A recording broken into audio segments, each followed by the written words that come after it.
ආයිබෝවන් අපි හැමතත් ඔබත් එක්ක එකතු වෙන ආයිබෝවන් වැඩසටහනින් ඉරිදා ආයිබෝවන් වැඩසටහනින් දැන් බොහෝ දෙනෙක් කල්පනා කරනවා තමන්ගේ අනාගත ආර්ථික අභිවෘද්ධිය සඳහා පිට රටකට රැකියාවක් සඳහා හෝ අධ්‍යාපනයක් සඳහා යන්න ආර්ථිකව ශක්තිමත් භාවයක් තියෙනවා නම් සහ ඔබට කිසියම් ආකාරයක ආර්ථික සහයෝගයක් තියෙනවා නම් ඔබ වුණත් කැමති ඇති වෙනත් රටක අධ්‍යාපනය ලබන්න ඒ වගේම රැකියාවක් සිදු කරන්න. කොහොමුණත් රටෙන් පිටරට යෑම බොහොම ප්‍රවේශමෙන් කල්පනාකාරීව නිසි සුදුසු කෙනෙකුගේ උපදෙස් යටතේ කළ යුතු දෙයක්. නැත්නම් අපි දන්නවා බොහෝ දෙනෙක් වංචනිකයින්ට මුණ අහු වෙලා තමන්ගේ මුදල් කාලය ශ්‍රමය සියල්ලක්ම නැති කරගත්ත කතා ප්‍රවෘත්ති ඕන තරම් පත්තරවල අපිට කියවන්න ලැබෙනවා. ඉතින් අපි අද ඔබට තොරතුරක් ගෙන එන්න තීරණය කළා විශ්වාසනීය ලෙස පිටරට අධ්‍යාපනයට හෝ රැකියාවක් සඳහා ඔබ විදේශගත වන්නට බලාපොරොත්තු වෙනවා නම් ඒ සඳහා උපදේශනය සහ මඟ පෙන්වීම සිදු කරන ආයතනයක් සම්බන්ධයෙන් ඔබ දැනුවත් කරන්න. VMD නීති උපදේශන සේවාව මගින් ක්‍රියාත්මක වන විදේශගත වීම සඳහා ඔබට මඟ පෙන්වන වැඩපිළිවෙලක් පිළිබඳවයි අද අපි ඔබ දැනුවත් කරන්න බලාපොරොත්තු වෙන්නේ. මේ පිළිබඳ දැනුවත් කරන්න අපේ ආරාධනෙන් මැදිරියට පැමිණ තිබෙනවා නීතිඥ ඉංජිනේරු ඒ වගේම ඔහු නව නිපැයුම්කරුවෙක් වජිර ධනපාල මහත්මයා. ආයිබෝන්. ආයිබෝන්. වජිර ධනපාල මහත්මයා දැන් අපි අහලා තියෙනවා බොහෝ වෙලාවට පිටරට අධ්‍යාපනයට සහ රැකියාව සඳහා ලංකාවේ බොහෝ දෙනෙක් විදේශගත වෙනවා. ඇයි මේ වගේ මේ උපදේශන සේවාවක් ආරම්භ කරන්න හිතුවේ? මොකද ඔබ දැක්ක ප්‍රශ්නය මේ වගේ විදේශගත වෙන පුද්ගලයන් මුහුණ දෙන? ඒක මගේ පෞද්ගලික අත්දැකීම් උඩම වෙච්ච දෙයක්. මම ලංකාවේ නිදහස් අධ්‍යාපනය ලැබලා වැඩිදුර අධ්‍යාපනය සඳහා විදේශගත වෙච්ච කෙනෙක්. ඒ විදේශගත වෙලා ඉන්නකොට මට තේරුණා අපේ අධ්‍යාපනය හරහා අපි ගත දැනුමෙන් සහ අපේ ඥාන වලින් අපිට හම්බෙච්ච මේ බුද්ධියෙන් අපිට වැඩක් කරන්න පුළුවන් නම් සමහර විට අපේ රටට වඩා සුදුසුසන් තියෙනවා කියලා. ඊට පස්සේ මම තනියම මේ පාරවල් කොහොමද මේක කරන්නේ කියලා හොයාගෙන යනකොට වැරදිච්ච තැන් බොරු වලවල් අහුවෙච්ච තැන් එමටයි. ඊට පස්සේ මම ඇත්තටම නීතිඥයෙක් වශයෙන් එංගලන්තයේදී පුහුණුව ලැබලා ඉවර වුණාට පස්සේ මම තීරණය කරා ඒ අංශෙන් රැකියාව තෝරගන්න පුළුවන් නම් මට ලැබිච්ච අවස්ථාව මට වඩා ලේසියෙන් තව ගොඩක් දෙනෙකුට ලබා දෙන්න පුළුවන් කියලා. සහ ආර්ථික වශයෙන්ුත් ඒක මට පිටුවහලක් වුණා. එහෙම තමයි මම මගේ ව්‍යාපාරය පටන් ගත්තේ මීට අවුරුදු 16කට විතර කලින්. හොඳයි. දැන් ඔබට විච්ච වැරදි ඔබ මුහුණ දුන්න අභියෝග ප්‍රශ්න තව කෙනෙකුට වෙන්නේ නැති වෙන්න තමයි මේ උපදේශන සේවාව ආරම්භ කළේ. කොච්චර කාලයක් වුණාද මේ VMD? මොකද මේ VMD කියන්නේ? VMD කියන්නේ ඇත්තටම මගේ නමින් හැදිලා තියෙන්නේ. අවුරුදු 16ක් විතර වෙනවා අපි මේ ව්‍යාපාරයේ කටයුතු සහ මේ උපදේශ සේවාව පටන් අරගෙන. මේ ව්‍යාපාරය ලියාපදිංචි වෙලා තියෙන්නේ කොහෙද? මේක එංගලන්තයේ ලියාපදිංචි වෙලා තියෙන්නේ. හරි. ඔබ දැනට වාසය කරන්නේ එංගලන්තයේදී. කොහෙද එංගලන්තයේ? ලන්ඩන්. නෝර්ත් ලන්ඩන් වල තමයි තියෙන්නේ.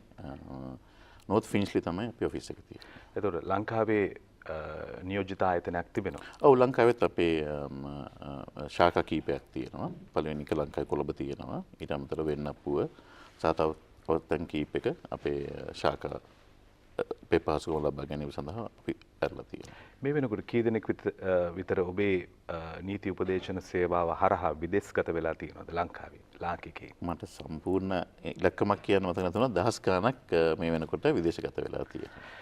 දැන් මේ දිනවල මේ තියෙන සමාජ ආර්ථික පරිසරය තුළ විදේශගත වීම වාසිදායකද අවාසිදායකද? ඒ ප්‍රශ්න උත්තර දෙන්න කලින් ඇත්තටම බලන්න ඕන කාගෙනද අපි මේ කතා කරන්නේ කියලා. දැන් සමහර පුද්ගලයන්ට උදාහරණයක් වශයෙන් මම ඉංජිනේරු ශාස්ත්‍රය ගැන යම් අත්දැකීම් තියෙනවා. දැන් අපේ රටේ ඉන්න ඉතාම දක්ෂ බුද්ධිමත් මේ ඉංජිනේරුවන්ට අපි කරන්නේ ඩිසයිනින් පැත්ත. දැන් ඩිසයිනින් ඉංජිනේර කෙනෙකුට ලංකාවේ කරන්න තියෙන වැඩ ප්‍රමාණය ඉතාම අඩුයි. එතකොට මම හොඳටම හිතනවා ඒ වගේ කෙනෙකුට තමන්ගේ හැකියාවෙන් සහ අධ්‍යාපනයෙන් තමන්ට ප්‍රයෝජනයක් ගන්නත් ලෝකෙට දෙයක් කරන්නත් ඒ වගේ ඩිසයිනින් තියෙන රටකට යන එක වැදගත් වෙනවා. ඉතින් මම හිතනවා ඒ පැත්තෙන් බැලුවාම ඊටාම හොඳයි සහ සමහර අංශයෙන් අපි හිතමු AI තාක්ෂණය කියලා ඒවා ඩිසයින් කරන ඒ කම්පැනි තාම ලංකාවට ඇවිල්ලා නැහැ. අපි ඒවෙන් ප්‍රයෝජන ගන්නවා විතරයි. ඒ වගේ රටක ඒ අවස්ථාවකදී ඒ සම්බන්ධයෙන් වැඩ කරන්න කැමති කෙනෙක් ඒක හොයාගෙන යන එක ඉතාම වැදගත්. මොකද අපි කවදාවත් සීමාවක් තියන්න හොඳ නැහැ සිහිනවලට. තමන්ට සිහිනයක් තියෙනවා ඒක ලබා ගන්න තියෙන වෙන රටක නම් අපි එතනට යවලා ඒගොල්ලන්ට උත්සාහ කරන්න අවස්ථාවක් ලබා දෙන එක නිසා මම හිතනවා පුද්ගලයා තමන්ට කරගන්න තියෙන දේ මොකද්ද කියන එක උඩ විදේශගත වීම සමහර විට ඉතාම හොඳ දෙයක් වෙන්න පුළුවන්. දැන් එහෙම කියනකොට තව කෙනෙක් මතු කරන්න පුළුවන් අපේ රටේ ඉන්න බුද්ධිමතුන් ටික පිටරට යනවා මේක බුද්ධි ගලණය රටක් කොහොමද නැගිටින්නේ කියලා එතකොට. අර කලින් කියපු උදාහරණෙම තමයි මට තියෙන්නේ. සමහර වෙලාවට අපේ දැන් අපේ මම හිතන්නේ අපේ එක එක රටවල මිනිස්සුන්ට එක එක හැකියාවන් තියෙනවා. දැන් අපේ රටේ තරුණ තරුණියෝ ගත්තාම මම දැකලා තියෙනවා ගොඩාක් ජාතිකයොත් එක්ක වැඩ කරලා තියෙනවා. අපේ සුවිශේෂත්වය තමයි මේ බුද්ධිමත් බව. ඉගෙන ගන්න පුළුවන් බව. එතකොට අපිට මේ හැකියාවෙන් කියන්නේ රටක් කියන එක අපි භූමියෙන් සීමා වෙන්නේ නැහනේ. රටක් කියන එක සීමා වෙන්නේ ඒ කියන ජනගහනයත් එක්ක. මේ අපේ ජනගහනයට උපරිම ජනකට යන්න ඉඩ සලසලා දෙන එක වැදගත් දෙයක්. හැබැයි ඒකෙන් අපිට ප්‍රයෝජනයක් ආපහු ගන්න පුළුවන් විදිහට ක්‍රමවේදයක් සකස් කරලා තිබෙනවා නම් මම කියන්නේ මේක තමයි එකම ක්‍රමය අපේ රටේ දැනට නැති දැනුම අපිට ගෙනල්ලා මේ රටේ ආර්ථිකව සහ සියලුම අංශවලින් දිනු කරන්න පුළුවන් ක්‍රමය තමයි අපේ මේ ඉදිරියට යන වෙන ලෝක හොයාගෙන යන බය නැති ඉස්සරහට යන තරුණ පිරිපුර වෙන රටවලට ඇවිල්ලා අධ්‍යාපනය සහ අත්දැකීම් ලබා දීලා ඒගොල්ලන්ගේ නැවත ඒ අත්දැකීම් ඒ සහ ඒගොල්ලෝ වෙන ධනය රටට ගෙනල්ලා මේ රට හදන්න පුළුවන් නම් මම හිතන්නේ අපේ රටට වැදගත් වෙයි ඒක. හොඳයි හිතවතුනි අපි කතා කරමින් ඉන්නේ VMD නීති උපදේශන සේවාව සම්බන්ධයෙන් පිටරට රැකියාවකට අධ්‍යාපනයකට ඔබ යන්න බලාපොරොත්තු වෙන්න ඉන්නවා නම් මේ සාකච්ඡාව අහන්න ඔබට අනාගතයේ ඇතිවිය හැකි ගැටලු වලට උත්තර කීපයක් අපි කතා කරන්න බලාපොරොත්තු වෙමින් ඉන්නවා. ඔව් තමන්ගේ දියුණුව සඳහා අභිවෘද්ධිය සඳහා වෙනත් රටක නම් ඒ අවස්ථාව තියෙන්නේ. ඒ සඳහා යෑම කාගේත් සිහිනයක් කාගේත් බලාපොරොත්තුවක්. ඒ සිහිනය සැබෑ කරගන්න යනකොට ඔබට ඇතිවන අභියෝග ඒ අභියෝග වලින් ජයගන්නේ කොහොමද ගැනයි අපි මේ කතා කරන්නේ VMD නීති උපදේශන සේවාව. අද ඒ තොරතුරු ඔබට ගෙන එන්නට වජිර ධනපාල නීතිඥතුමා අපිත් එක්ක එකතු වෙලා ඉන්නවා. මේ දවස්වල රැකියාවක් සඳහා විදේශගත වෙනවා නම් මොන රටවල්ද වඩා උචිත? අපි දන්නවා යම් රටවල් වල පාදක සම්බාධක දාලා තියෙනවා ශ්‍රමිකයින් සඳහා මොනවල සංක්‍රමණය වෙන්න රැකියාවක් සඳහා. මේක නිරන්තරයෙන් වෙනස් වෙන නීති අනුව සහ අවසටේ අවශ්‍යතා අනුව වෙනස් වෙන එකක්.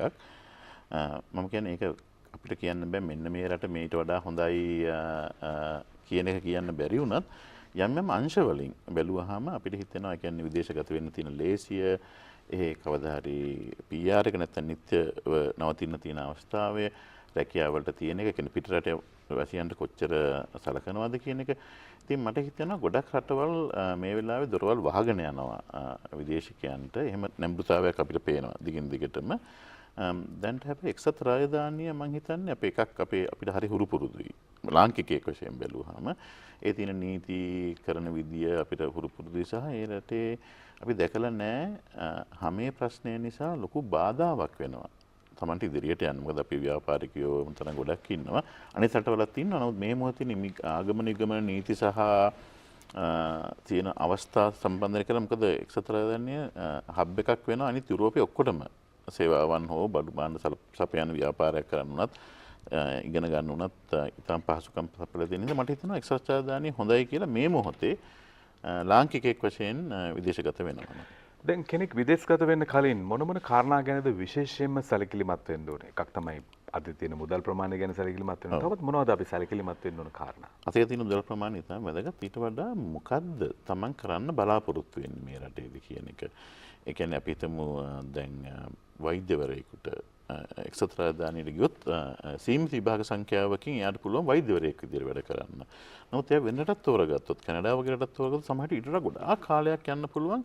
තමන්ගේ ක්වොලිෆිකේෂන් එකට අදාළව අවුරුදු 7ක් 8ක් වියදම් කරලා ගත්ත තමන්ගේ දැනුමින් ප්‍රයෝජනයක් ගන්න. ඇමරිකාවෙත් සෑහෙන අපහසුතාවයක් තියෙනවා වෛද්‍යවරයෙක් විදිහට. සෑහෙන අපහසුතාවයක් තියෙනවා. එතකොට වෙන්නේ අර ඉගෙනගත්ත දැනුම පසක තියලා වෙන රස්සාවක් කරන්න. ඉතින් ඒ අනුව බලනකොට මම හිතන්නේ මුලින්ම බලන්න ඕනේ තමන් මොකද්ද කරන්න බලාපොරොත්තු වෙන්නේ? මගේ මොනවද තියෙන හැකියාවන්? මොනවද මට ඒකට උදව් වෙන්නේ කියන එක. ඉතින් ඒ අනුව බලලා ඒක බලන්න ඕන සහ මම මේ යන ක්‍රියාමාර්ගය නීත්‍යානුකූලද සහ මම මේ සේවාව ලබා ගන්න ආයතනයට මේක කරන්න පුළුවන්ද? කලින් කරලා තියෙනවද? ඒගොල්ලොන්ගේ ක්‍රෙඩිබිලිටි එක මොකක්ද කියන එක හොයලා බලන එක මම හිතන්නේ ඉතාම වැදගත් කියලා. දැන් අපි කතා කරා ඔබ දහස් ගණනින් ශ්‍රී ලාංකිකයින්ට විදේශගත වීම සඳහා රැකියා අවස්ථා සහ අධ්‍යාපනික අවස්ථා සඳහා ඔබේ ආයතනය හරහා පහසුකම් සලසා දී තිබෙනවා. අධ්‍යාපනය පැත්තෙන් දරුවෙක් පිටරට විදේශගත වෙනවා නම් මොන මොන රටවල්ද ගැලපෙන්නේ ඒ දරුවගේ අධ්‍යාපනය සඳහා?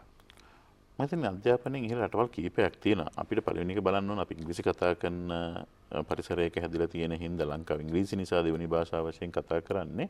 මම හිතන්නේ ඉංග්‍රීසි කතා කරන රටවල් ගැන තමයි අපි වැඩිපුරම බලන්නේ. හැබැයි ජර්මනිය වගේ රටවල් විශේෂ අවස්ථා තියෙනවා. ඉතින් ඉංග්‍රීසි කතා කරන රටක තමන්ගේ වියදම් කරන්න පුළුවන් ප්‍රමාණය අනුව ගැලපෙන රටක් තෝරගන්න එක තමයි හොඳ. මේ පසුගිය දවසක අපිට මාධ්‍ය ඔස්සේ දැනගන්න ලැබුණා ඔබට විශේෂ සම්මානයක් ලැබුණයි කියලා. ඔබේ ආයතනයට. මොකද්ද මේ සම්මානය? මොකක් වෙනුවෙන්ද ලැබුණේ? ඇත්තට මේක හම්බුනේ අපි අධ්‍යාපනය සඳහා ළමයින්ට මඟ පෙන්වලා මේ කරපු වැඩේ ගැන අගීමක් වශයෙන්.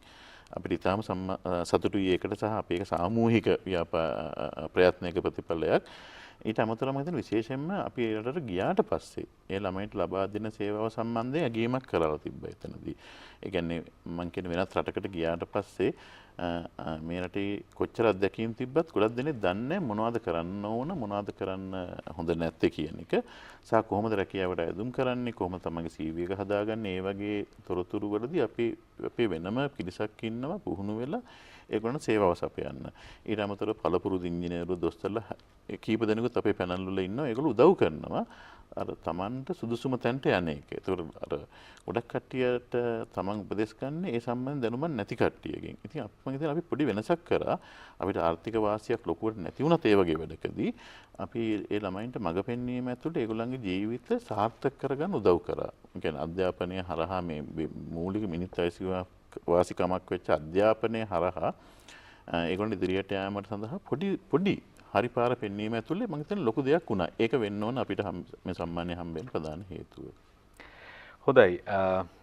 වජිර ධනපාල නීතිඥතුමා ඒ වගේම ඔහු ඉංජිනේරුවරයෙක් අපිත් එක්ක මේ සාකච්ඡාවේ යෙදී සිටින්නේ. ඔබතුමා ඉංජිනේරුවරයෙක් වගේම නීතිඥයෙක්. කොහොමද මේ දෙකම කරගත්තේ? ඇත්තට මම උසස් පෙළ සමත් වුණාට පස්සේ මුරුඩු විශ්වවිද්‍යාලයට සමත් වුණා. ඉතින් ඒකට යන ගමන් හැබැයි මගේ අම්මට ලොකු ඕනකමක් තිබ්බා නීතිඥෙක් වෙනවා දකින්න. මගේ පුතා නඩු කතා කරනවා බලන්න අම්මා කැමතියි. එහෙමද නැත්නම් ෂුවර් එකක් තියෙන්නේ නැතුව ඇති ඒ ලෙවල් හොඳට පාස් වෙයිද කියලා. ওই දෙකෙන් මොකක් හරි හේතුවක් හින්දා ඉතින් ඒ අම්මගේ වචන අහලා මම නීතිඥ වෘත්තියක් වශයෙන් කරන්න නෙමෙයි මම ඇත්තට ඒ වෙලාවෙම ඒකට සමගාමීව ඒක ලංකාවේ නීතිඥ ලෝ කොලෙජ් එකෙන් කරගෙන ගියා. හැබැයි මට මේ කියන්නේ ඔබ විශ්වවිද්‍යාලය යන ගමන් ලෝ කොලෙජ් එකටද? ඔව් ඒක දෙකටම මම පාස් වුණා එකම අවුරුද්දේ. දෙකම එකපාර ඉවර කළා මම විදේශගත වුණාට පස්සේ මම තීරණය කරා නීතිඥාංශයෙන් මගේ පශ්චාත් අධ්‍යාපනය කරන්න. ඊට මොකද ක්ෂේත්‍රේ නීතිඥකම මොන ක්ෂේත්‍රේ පැත්තෙන්ද ගියේ? මම දැන් විශේෂයෙන්ම ඉමිග්‍රේෂන් සහ ඉංජිනේරු විෂය සම්බන්ධයෙන් සම්බන්ධ වෙලා තියෙන ඉන්ටෙලෙක්චුවල් ප්‍රොපර්ටි පේටන්ට් සම්බන්ධයෙන් වැඩ බුද්ධිමය දේපල සම්බන්ධයෙන් කටයුතු කරනවා. හොඳයි හිතවතුනි අපි කතා කරමින් ඉන්නේ VMD නීති උපදේශන සේවාවේ අධ්‍යක්ෂතුමා වජිර ධනපාල මහතා. එතුමා ඉංජිනේරුවරයෙක් ඒ වගේම නීතිඥයෙක්. අපේ රටේ දරුවන්ට ඒ වගේම රැකියාව අපේක්ෂාවෙන් සිටින ශ්‍රී ලාංකිකයින්ට විදේශගත වීම සඳහා ඔහුගේ නීති උපදේශන සේවාව ඔස්සේ උපකාර කරනවා. ඒ සඳහා මඟ පෙන්වනවා. ජීවිතේම සිහිනයක්, සිහින සැබෑ කර ගැනීමක්, සිහින පසුපස හඹා යාමක්. ඒ නිසා අපේ හිතේ තියෙන හීනය ළඟා කරගන්න අපි කොහොම හරි උත්සාහ දරනවා. ඔබේ හීනේ විදේශගත වීම වෙන්න පුළුවන්, විදේශ අධ්‍යාපනය වන්න පුළුවන්. ඔබේ පවුලට, රටට යම්කිසි ආර්ථික ශක්තියක් ලබා දෙන්නට සිහිනයක් තියෙනවා වෙන්න පුළුවන්. ඉතින් මේ සිහිනය සැබෑ කර ගැනීම සඳහා විශ්වාසවන්ත ආයතනයක සහාය උපකාරය ඔබට අවශ්‍ය වෙනවා. VMD නීති උපදේශන සේවාව ලංකාවේ අධ්‍යාපනය සහ රැකියාව සඳහා ශ්‍රී ලාංකිකයින් විදේශගත කරවීම සඳහා නීති උපදේශන සේවාව සලසන ආයතනයක්. ඒ අධ්‍යක්ෂතුමා වජිර ධනපාල මහතා අපිත් එක්ක මේ මොහොතේ ආයුබෝවන් මැදිරියේ ඉන්නවා. දැන් කෙනෙක් විදේශගත වුණාන් පස්සේ සීමිත මුදල් ප්‍රමාණයක් අතේ තියාගෙන යන්නේ සමහරට ඉන්න තැනක් තව කෙනෙක්ගේ ගෙදරක නවතිනවා මුල් මාස දෙක තුන. හරි අපහසුයෙන් ඒ රට තුල ස්ථාපිත වීම ලේසි නෑ හිතන තරම්. කොහොමද මේ ලාංකිකයෙක් ඒ රටකට ගිහිල්ලා එතන ස්ථාවර වීමට කළමනාකරණය කරගත යුත්තේ තමන්ගේ කටයුතු? මම හිතන කරුණු කීපයක් වැදගත් වෙයි. මම අත්දැකීමෙන්ම කියන්නම්. පළවෙනි එක තමයි හොඳ වචනයක් ඔයා පාවිච්චි කරලා සිහින කියන එක. අපි රට යනකොට බරපතලක් සිහින තියෙනවා. අපි මේක කරන්න ඕන මේක කරන්න ඕන කියන එක. නමුත් ගියාට පස්සේ සමහර වෙලාවට Tamanට මුලින්ම හම්බෙන්න කීප දෙනා කියන ඒවා අනුව ඒ සිහින පැත්තකට දාලා තියෙනවා. පළවෙනි එක මම හිතන්නේ කවදාවත් Tamanගේ සිහින අතාරින්න එපා. Tamanට කරගන්න ආපු අරමුණ අමතක කරන්න එපා. දෙවෙනි එක තමයි මම දකිනවා ලාංකික වශයෙන් Tamanගේ ජීවිතේ සාර්ථක කරගන්න වෙන රටක අපි රටත් එක්ක මුහු වෙන්න ඕන. කියන තමන්ගේ භාෂාව කතා කරන තමන්ගේ ජාතිකයෝ අතර විතරක් කිර වෙලා හිටියොත් එහෙම ගමන සෑහෙන්න බාධා වෙන්න පුළුවන්. අපි දැකලා තියෙන ගොඩක් ශ්‍රී ලාංකිකයෝ හරි කැමති අපි අතර පමණක් වැඩ කරලා ඒ අතර විතරක් කතා කරලා ඉන්න. මම හිතන්නේ පළවෙනි එක තමයි ඒ අත්දැකීම් ඒ ශේෂ්ත්‍රවල වෙන කට්ටියත් එක්ක වෙන කට්ටියත් එක්ක මුහු වෙන්න ඕන. එළියට ගිහිල්ලා කතා කරන්න ඕන. තුන්වෙනි එක තමයි ඉතින් අපි අපේ රට අමතක නොකර අපි උපයන අපේ අත්දැකීම් අපේ දැනෙන කොටසක් අපේ මව් රටටත් ආපහු ලබා දෙන්න පුළුවන් වුණොත් එහෙම සාර්ථක වගේම සතුට පිරිච්ච ජීවිතයක් අපිට ලබා ගන්න පුළුවන් මේ විදේශ රටක. ඔබතුමා විදේශගත වුණාන් පස්සේ ලංකාව අමතක කරේ නැත්තේ ඇයි? මම මේ ලංකාවට නැහැ ගතියි. මම නිදහස් අධ්‍යාපනයේ නිෂ්පාදනයක් ඇත්තටම මගේ විශ්වවිද්‍යාල ඉවරනකම් ඉගෙන ගත්තේ මේ රටේ මුදල් වලින්. ඉතින් ඉතින් අපි මම හිතන්නේ ලාංකික වශයෙන් කවදාවත් අපිට උපන් රට අමතක කරන්න බෑ. මට බෑ. ඉතින් මම පුළුවන් වෙලාවට මගේ දැනුමෙන් සහ තව කට්ටියත් එකතු කරගෙන කරන්න පුළුවන් හැම සේවාවක්ම මේකට කරා. හොඳයි. මට ඔබතුමාගේ ජීවිතය ගැනත් යමක් කියන්න. දැන් ඔබතුමාගේ ජීවිතය දැන් මගේ අධ්‍යාපන කටයුතු ඉවර කළා. දැන් මම නීතිඥ වෘත්තියට අමතරව අපි ඉන්ජිනේරු අංශයෙන් මැග්නටික්ස් පැත්තෙන් තව කීප දෙනෙක් එක්ක අපි ලංකාවේම ඉංජිනේර්ස්ලා කීප දෙනෙක් එක්ක අපි විශේෂ නවනිපැයුම් කීපයක් කරලා තියෙනවා. මොනවාද ඒ නවනිපැයුම්? අපි ඇත්තටම දැන් පවර් ට්‍රාන්ස්මිෂන් කියන එක කියන්නේ AC ඉඳලා DC වලට පවර් ට්‍රාන්ස්මිෂන් කරන anse ඉදිරියෙන් ඉන්න නිපැයුම් කීපයක් කරලා තියෙනවා. ඒකට පේටන්ට් බලපත්‍ර තියෙනවද? ඔව් පේටන්ට් බලපත්‍ර ඇප්ලයි කරලා තියෙන කීපයක්ම තියෙනවා. සහ යුරෝපයේ තියෙන සමුළු කීපයක අපිට කතා කරන්න හම්බෙලා තියෙනවා. ඉතින් දැන් අපි ඉන්නේ මේ නව නිපැයුම කරන්න මොකද්ද දැක්ක අඩුව ලෝකේ මොන අඩුව සඳහාද මේ නව නිපැයුම කළේ? ඇත්තට මේක අපේ ප්‍රොෆෙසර් කපිල කියන කෙනෙක්ගේ PhD එක සම්බන්ධයෙන් ආපු අදහසක් තවදුරටත් වැඩි කිරීමක් තමයි අපි කරේ. ඉතින් මොකද දැන් හැමතිස්සෙම ඉලෙක්ට්‍රිකල් විහිකල් නැව් ඉලෙක්ට්‍රික් පවර් එකට ගන්න හදනවා. ඒ නිසා මට හිතෙනවා අපේ අනාගත අවශ්‍යතාවය තමයි හරි පිරිසිදු DC පවර් එකක් ඕන වෙලා තියෙනවා. ඉතින් ඒකට ඒ අවශ්‍යතාවය DC කියලා කියන්නේ මේ බැටරි වල තියෙන විද්‍යුත් ධාරා රටාව තමයි DC කියලා. AC කියලා කියන්නේ අපේ මේ දැන් මේ තියෙන කරන්ට් එක නේද? අපේ ගෙවල් වලට ලැබිලා තියෙන. ඔව් දැන් මෙච්චර කල් ගොඩක් ඒවාට ඕන්ලා තිබ්බේ අපිට AC සම්බන්ධයෙන්. නමුත් දැන් මේ ඔක්කොම බැටරි වලින් දුවන සමාජයකට තල්ලු වෙන එක ඇතුලේ DC සම්බන්ධයෙන් ලොකු අවශ්‍යතාවයක් ඇවිල්ලා තියෙනවා. ඒක සපුරන්න පුළුවන් වෙන මම කියන්නේ මම හිතන්නේ අපේ ලොකුම සම්පත අපේ බුද්ධිය සහ අපේ ඉගෙන ගන්න තියෙන හැකියාවනේ. ඒක පාවිච්චි කරලා දෙයක් කරන්න තමයි අපි උත්සාහ කරේ සහ අපි ඒකෙන් ශාඛාවක් ලංකාවෙත් දැන් පටන් අරගෙන අපි ලංකාවට ඒ දැනුම ට්‍රාන්ස්ෆර් කරන්න බලාපොරොත්තු වෙනවා. ලස්සන වචනයක් නිතරම පාවිච්චි කරලා දෙනවා. අපේ ජානමයෙන් ආපු බුද්ධිය කියලා. ඒ කියන්නේ පිටරට වැඩ කරනකොට ඔබට තේරෙනවද වෙනත් ලෝකයේ අනෙක් මිනිසුන්ගේ සිතන පතන බුද්ධි ප්‍රභාවයට වැඩිය අපේ ලාංකිකයින්ට හැකියාවක් තියෙනවා කුසලතාවයක් තියෙනවා කියලා? මම හිතන්නේ අපි හැමෝම වෙනස්. ඒ උස් පහත් කෙනාටත් වඩා අපි හිතමු හැමදාම මීටර 100 තරඟ දුවන්නේ එක රටක කට්ටිය. අනිත් දිග මැරතන් දුවන්නේ එක ප්‍රදේශයෙන් ආපු කට්ටිය. ඉතින් එහෙම හොයලා බලුවම ඇත්තට අපිට මොකක්ද තියෙන විශේෂත්වය කියලා අපි හොයන්න ලාංකිකයින් විදිහට. ලාංකිකයෙක් වශයෙන්. මම හිතන්නේ ලෝකයේ ඉදිරියෙන්ම බුද්ධිය පාවිච්චි කරන පිරිස අතරින් අපි ඉදිරියෙන්ම ඉන්නවා කියන එක මට නම් සෑහෙන විශ්වාසයක් තියෙනවා. මම ඉන්නේ හැමතිස්සෙම කියන අපේ කට්ටියට ඒකින් ප්‍රයෝජනයක් ගත්තොත් අපිට ඉදිරියට යාමට පහසු වෙයි කියලා. මොකද අපේ එජ් එක එතන තියෙනවා. අපිට ගොඩ යන්න තියෙන එකම දේ තමයි අධ්‍යාපනය. එකම දේ නොවුනත් ඔව් මම හිතන්නේ හොඳම දේ වෙන්න. හොඳම දේ. හොඳ එකම නෙමෙයි හොඳම දේ. හොඳයි. දැන් අපි බොහෝ කාරණා කීපයක් කතා කරා VMD නීති උපදේශන සේවාව සම්බන්ධයෙන් ශ්‍රී ලාංකිකයින්ට විදේශගත වීම සඳහා මඟ පෙන්වන ආයතනයක්. දැන් මේ ආයතනය සමග කෙනෙක් දැන් බලන කෙනෙක් සම්බන්ධ වෙන්නේ කොහොමද? ඔබට ඔබගෙන් උපකාරයක් උදව්වක් ගන්න කොහොමද මේ වැඩසටහන බලන ප්‍රේක්ෂකයන්? ඉතින් විශේෂ නීති උපදේශක් නම් අපේ එක්සත් රාජධානියේ තියෙන සොලිසිටර් සමාගමට ඊමේල් එකක් හරි දුරකථනයෙන් හරි කතා කරලා කොහොමද ඊමේල් කරන්නේ? info@vmdsolicitors.co.uk කියන එකෙන් ගන්න පුළුවන්. info@vmdsolicitors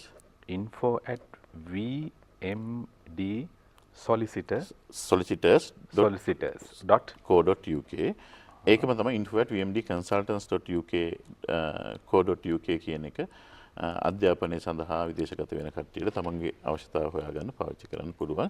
ලංකාවේ අපේ ශාඛාවක් තියෙනවා. ඒකට යන්නත් පුළුවන්. ලංකාවේ ශාඛාව කොහෙද තියෙන්නේ? දැන් තියෙන්නේ පිටකොට්ටේ. ඒ ගැන කියන්න බෑ දුරකථන අංකයක් එහෙම. දුරකථන අංකය මගේ මතකෙන් කියන්න බෑ. නමුත් අපේ VMD consultants කියලා හෙව්වොත් අපේ තියෙන branches ඔක්කොම online බලන්න. අන්තර්ජාලය ඔස්සේ VMD consultants කියලා type කරා නම් තොරතුරු ලැබෙනවා. හොඳයි. අවසාන වශයෙන් අපේ රටේ ජනතාවට ඔබතුමා ලබා දෙන පණිවිඩය කුමක්ද? මම හිතන්නේ ඉතින් අපේ රට ආර්ථික පසුබෑමකට පස්සේ ඉදිරියට යන අවස්ථාවක්.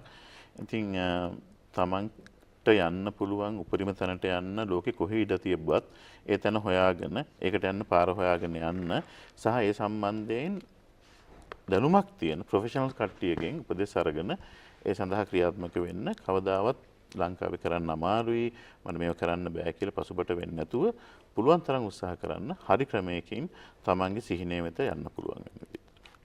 හොඳයි බොහොම ස්තුතියි අද අපිට මේ තොරතුරු පැවසීමට අපට මේ දැනුම ලබා දීමට අපිත් එක්ක එකතු වීම සම්බන්ධයෙන් වජිර ධනපාල මහතා නීතිඥ ඉංජිනේරු VMD නීති උපදේශන සේවාවේ අධ්‍යක්ෂතුමා අපිත් එක්ක එකතු වුණේ. ඔබතුමාට බොහොමත් ස්තුතිවන්ත වෙනවා. දැන් ලන්ඩන් වල ජීවත් වෙන කවදද ආවේ ලංකාවට? ලංකාවට ආවේ 21.